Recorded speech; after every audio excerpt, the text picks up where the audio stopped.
Ceci est un livre audio autogénéré par Google. Les éditions Max Milo présentent Les blanchisseurs, argent sale et col blanc de Éric Percheron. Un Picasso sert de caution pour blanchir 10 millions d'euros. Des fortunes douteuses transformées en prêts immobiliers. Des techniques millénaires remises au goût du jour pour transférer de l'argent sale sans se déplacer. Des millions de dollars de montres de luxe schtroumpfées par un groupe armé. Des crypto-monnaies pour transférer de l'argent liquide via le bar tabac en bas de chez vous. Bienvenue dans le monde incroyable du blanchiment d'argent, qui représente 3% du PIB mondial. De Dubaï à Londres, des paradis fiscaux au commerce de quartier, des mafias aux institutions, ce livre dévoile les mécanismes secrets qui transforment l'argent sale en capital légitime. Acteur de la lutte anti-blanchiment depuis 30 ans, l'auteur nous entraîne au cœur d'un système mondialisé où trafiquants, affairistes et grandes fortunes se côtoient. Il révèle les complicités d'État, les zones grises, les mécanismes invisibles qui font tourner l'économie mondiale. Il pointe l'irresponsabilité d'individus au pouvoir qui, par aveuglement ou immoralité, laissent prospérer cette escroquerie en col blanc qui menace les fondements mêmes de nos démocraties. Un récit haletant, documenté, aussi troublant qu'un thriller. Éric Percheron, chercheur associé à l'IRIS, est expert sur les questions de sécurité financière et de blanchiment de capitaux au sein du monde bancaire. Des notes sont disponibles sur les éditions e-book et brochets du livre. Avant-propos. J'ai eu 60 ans, il y a quelques jours. Non pas que j'en tire une fierté, mais je dois supposer que ma carrière est assez avancée pour mettre en perspective quelques acquis et expériences.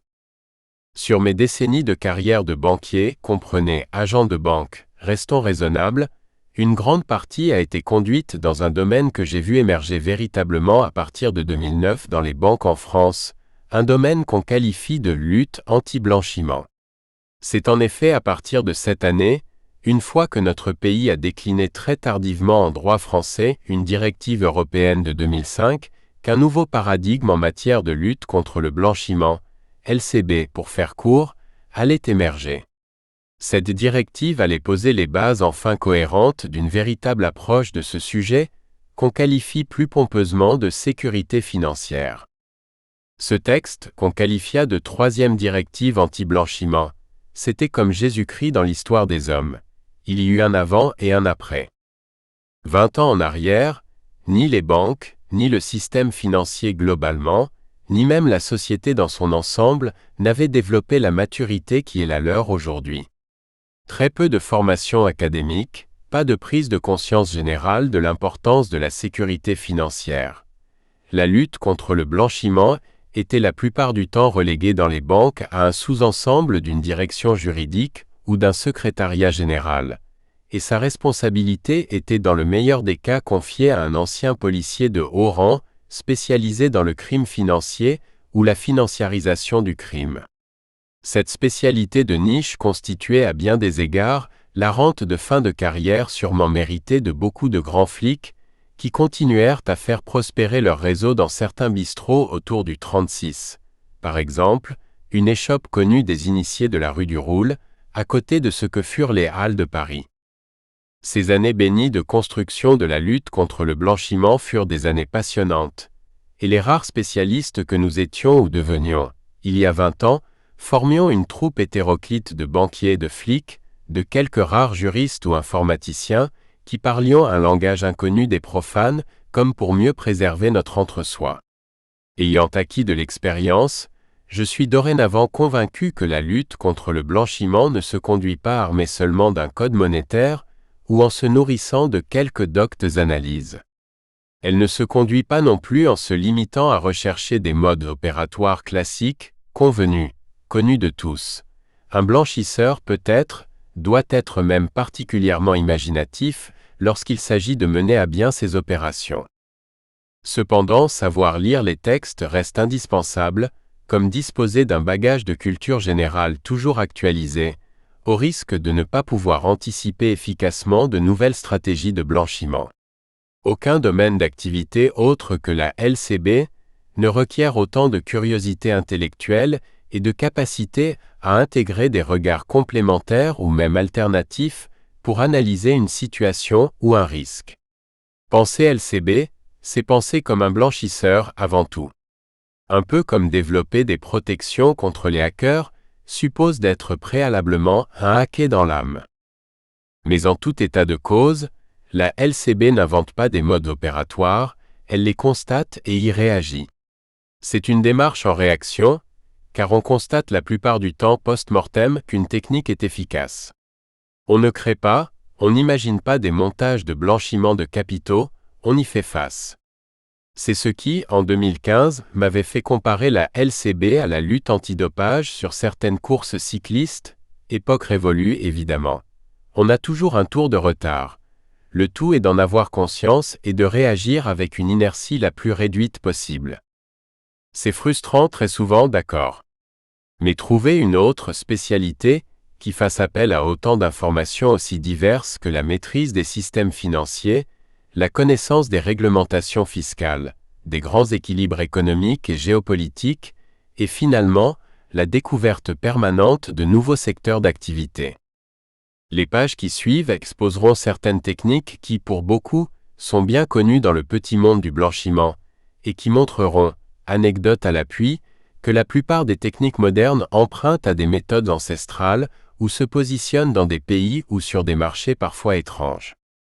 J'espère que le lecteur gagnera du temps dans sa compréhension de ce qu'est le blanchiment de capitaux, loin des tartes à la crème et des idées toutes faites. Bienvenue dans le monde incroyable du blanchiment de l'argent. Introduction, le blanchiment de capitaux, fils naturel du crime. On ne peut pas aborder un travail sur le blanchiment de capitaux en faisant l'économie d'éléments de contexte indispensables, à commencer par le premier d'entre eux. Pourquoi diable devrions-nous blanchir de l'argent? Le mot même blanchiment met en évidence que la matière première, et pas que l'argent au sens monnaie en tant que tel, est sale, tachée, entachée. Entachée d'irrégularité dans son obtention, entachée de soupçons quant à sa provenance ou sa destination. On blanchit quelque chose de pas clair. Mais du coup, la question vient d'elle-même, c'est quoi de l'argent sale? De l'argent, c'est de l'argent, non? Bienvenue dans la vraie vie. Abandonnez tous vos principes de lien entre effort et revenu, entre travail et richesse, entre honnêteté et succès, et en même temps vos illusions sur une hypothétique morale qui différencierait l'homme de la bête.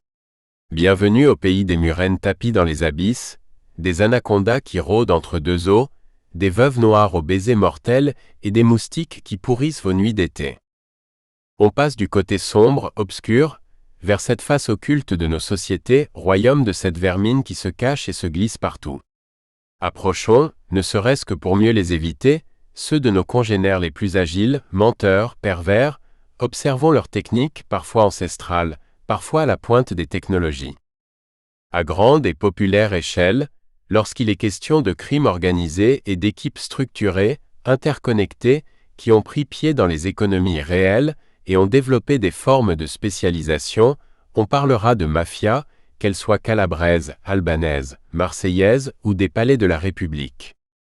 Leur développement a parfois été favorisé par des avantages comparatifs géographiques, de ressources naturelles, de main-d'œuvre ou même de réglementation permissive.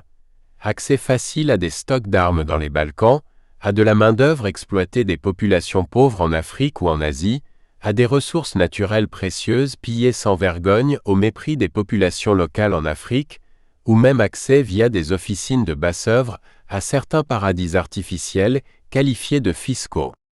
Et dans des cas non moins critiques par les coûts qu'ils portent à l'état de droit, exploitation d'informations privilégiées, corruption, trahison de cours, aveuglement entretenu, vol de deniers publics. Autant de domaines de prédilection de ce qu'on nomme par raccourci le crime en col blanc, comme si un criminel devait avoir une mine patibulaire pour rester crédible. La criminalité prospère, investit, structure, optimise et devient chaque jour plus efficace à mesure que les fruits qui en proviennent trouvent rapidement et facilement une place dans les circuits économiques classiques. La criminalité se développe au gré de la facilité d'en matérialiser le profit. Il ne s'agit pas d'un phénomène nouveau, mais il se dévoile un peu plus chaque jour, profitant du recul d'une forme de morale, prospérant sur la revendication d'immédiateté du plaisir, la disparition du lien entre travail, morale et finalement justice. En tout état de cause, ce cercle vicieux crime financier plus petit que plus grand que blanchiment de capitaux se renforce dorénavant, et la LCB reste un des derniers freins à sa rotation, puisque finalement tout va à volo, je ne vous dis pas, ma brave dame. Bon, la criminalité, entendue au sens large, a toujours été consubstantielle d'une société sans doute. Et rendons-nous à la douloureuse évidence, pas d'éradication du crime, tant que le crime rapportera plus que le travail, et avec un effort bien moindre. Il y a donc une motivation majeure à lutter contre le blanchiment de capitaux.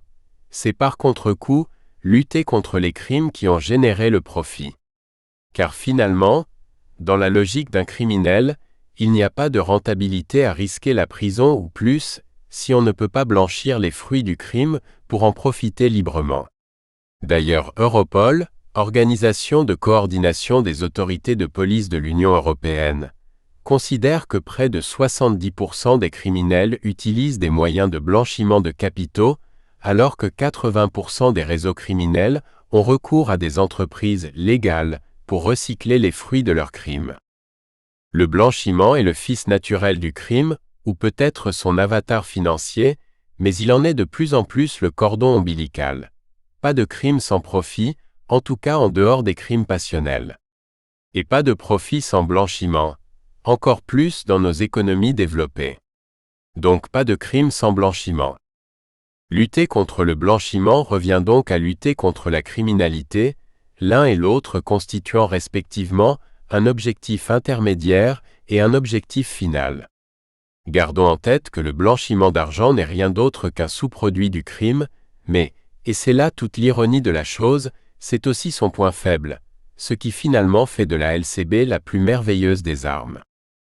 Une fois ce constat dressé, on n'est guère plus avancé. S'il était si facile de lutter contre le crime en supprimant la possibilité d'en blanchir les fruits, ça se saurait. Les techniques de blanchiment, telles qu'on va en aborder quelques-unes dans cet ouvrage, sont en perpétuelle évolution et gagnent en maturité plus vite que leurs plus ailés combattants gagnent en expertise. Le blanchiment fait en effet appel à des techniques souvent élaborées, parfois cocasses, de temps en temps ubuesques, mais qui dans la quasi-totalité des cas lèsent une collectivité à différentes échelles. Il peut s'agir de surenchérissement des logements par une distorsion d'un marché immobilier consécutif à un afflux d'argent sale, de perte de chances de gain au jeu dans des circuits de paris truqués, d'obligation de payer des impôts en lieu et place de malandrins sans vergogne, ayant soustrait des actifs à la friction fiscale par l'achat de stupéfiantes nationalités, de risque de mort lorsqu'on tente de soigner avec un médicament contrefait, et parfois, dans les économies les plus fragiles, d'impossibilité de développement des apostrophes. Un pays et de risques sanitaires majeurs, voire de génocide, pour sa population, une sorte de perte de chance par le blanchiment. La lutte anti-blanchiment, ce n'est rien de plus que ça, mais c'est tout ça en même temps. Essayez, dans un environnement donné, de trouver le moyen de rendre le blanchiment de capitaux le plus difficile possible pour que finalement, le crime ne paie pas, ou en tout cas pas assez. C'est apprendre à penser en rupture, essayer de ne pas avoir trop de coups de retard par rapport à l'escroc, car de toute façon, on ne sera jamais en avance sur lui. Mais au-delà et finalement, la lutte contre le blanchiment de capitaux est et devient de plus en plus une forme extrêmement pertinente de lutte contre la criminalité à quelque niveau qu'on la situe, et encore plus une protection de la collectivité face aux conséquences financières, économiques et sociales de cette criminalité. Partie 1. Le blanchiment de capitaux, qu'est-ce que c'est? Chapitre 1. Une brève histoire du blanchiment de capitaux. Dans une perspective historique, certains considèrent que le terme blanchiment, consistant à rendre blanc ou propre, ce qui ne l'est donc pas à l'origine, trouverait sa racine dans les blanchisseries qu'Al Capone avait eu l'idée d'ouvrir pour donner une apparence licite aux sommes en espèces que son gang retirait de la contrebande d'alcool et de la prostitution dans les années 1930. C'est un bon raccourci, mais limiter le blanchiment d'argent à cela n'est jamais qu'un raccourci. En fait, le premier à structurer des techniques évoluées de blanchiment fut Meyer Lansky, chef d'une famille mafieuse associée à celle de Lucky Luciano, qui gagna le surnom de The Mob Accountant, le comptable de la mafia. Échaudé par le sort résultant de l'amateurisme de Capone, cet homme allait tout au long de sa vie défricher un système économique et criminel encore balbutiant et créer des chemins de blanchiment. Il allait être celui qui théoriserait presque la dimension internationale que requiert toute opération d'opacification. En effet, outre son génie des chiffres, Lansky fut un véritable visionnaire.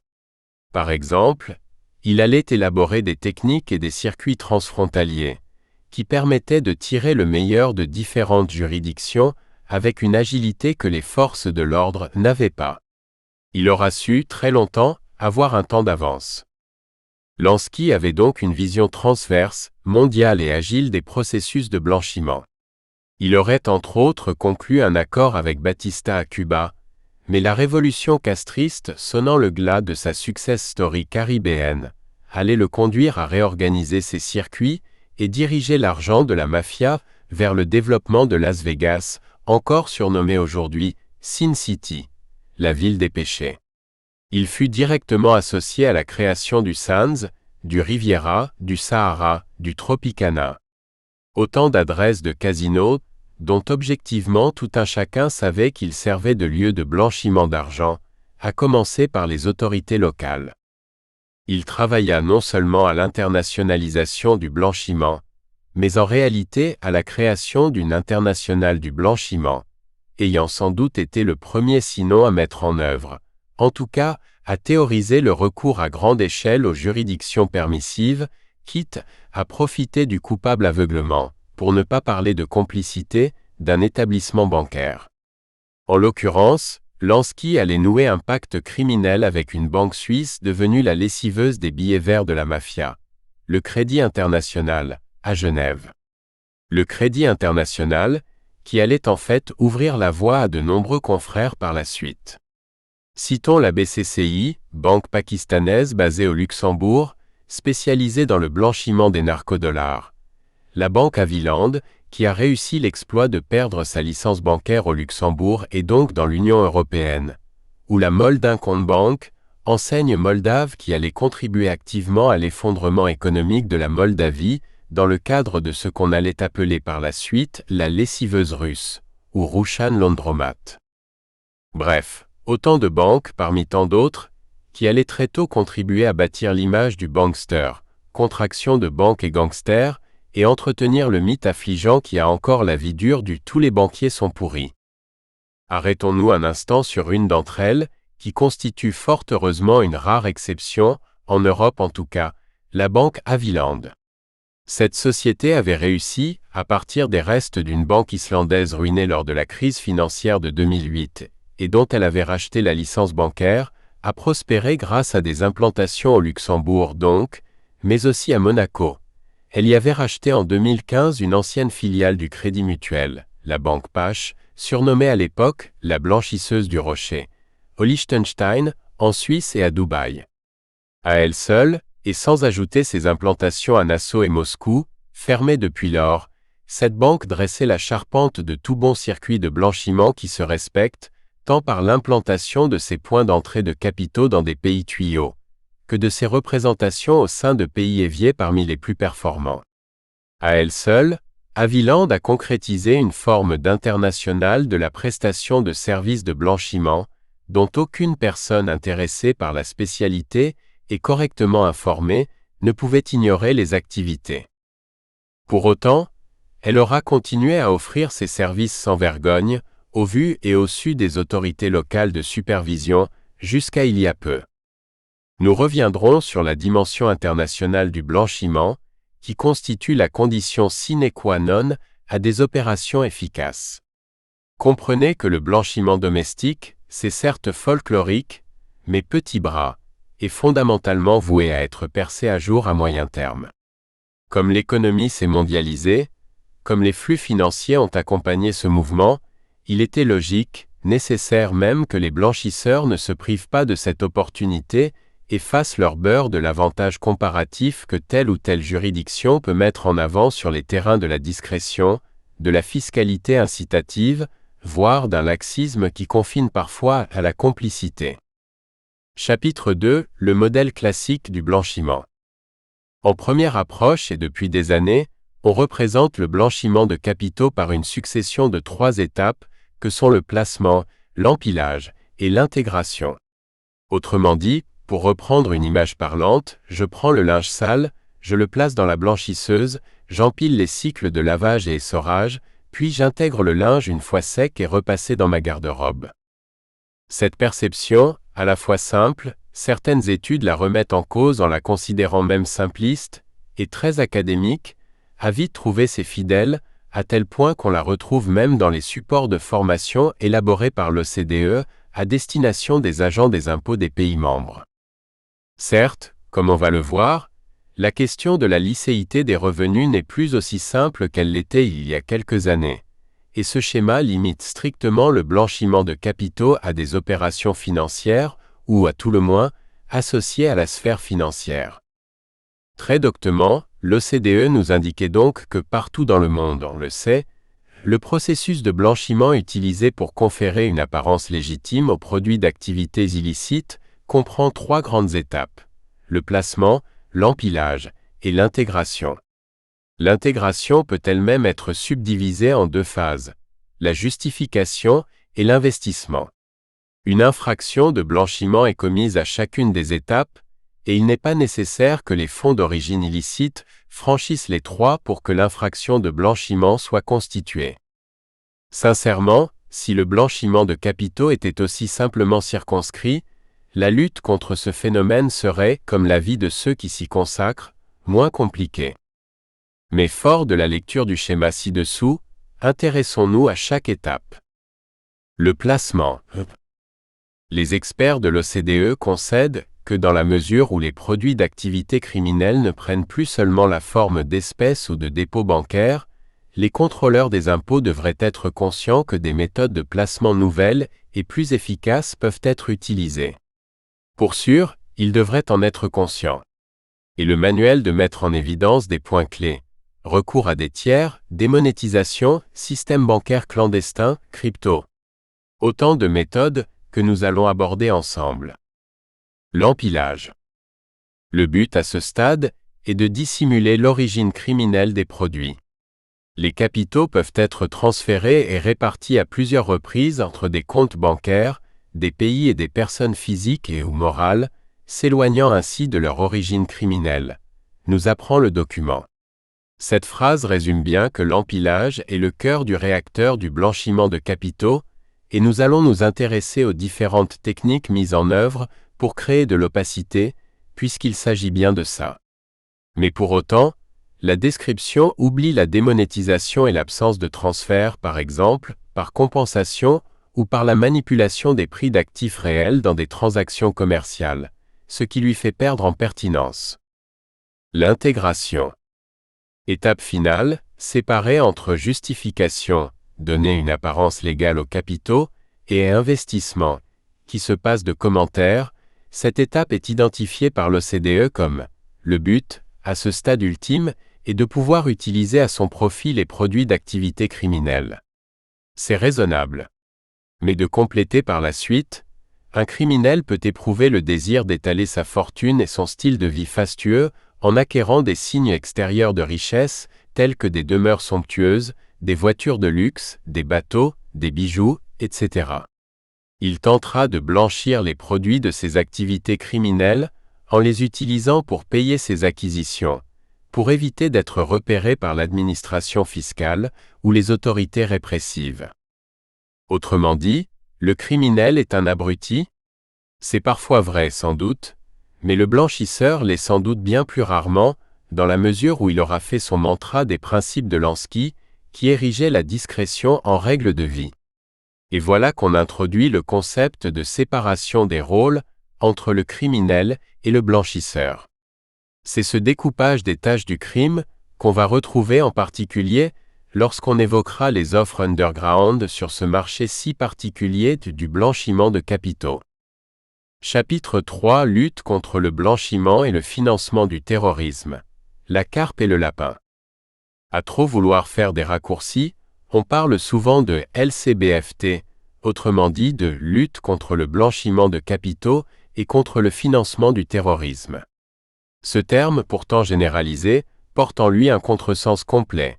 Certes, il est affaire de flux financiers, certes, il est affaire de crimes, mais tout s'arrête là. Confondre les deux aspects revient à confondre les objectifs et les moyens. Un blanchisseur raisonne sur la dissémination ou l'opacification de capitaux issus d'une activité occulte ou d'un comportement pénalement répréhensible, alors que le financement du terrorisme implique de réunir des fonds, d'origine licite ou pas, en vue de la commission au sens large d'un acte terroriste. Reprenons d'ailleurs notre petit manuel de l'OCDE à destination des agents des impôts. Les étapes du financement du terrorisme n'ont rien, mais alors vraiment rien à voir avec celles du blanchiment d'argent. Financer un acte terroriste requiert la collecte de sommes modiques, souvent en provenance de sources multiples et avec des processus de stockage et d'acheminement souvent affinitaires et abrités derrière le paravent d'une association cultuelle ou culturelle, montée pour l'occasion.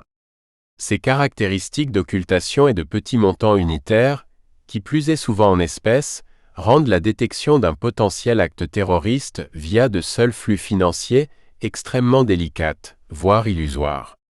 À l'autre bout du circuit, l'attentat en lui-même requiert souvent plus des complices fanatisés que des sommes importantes.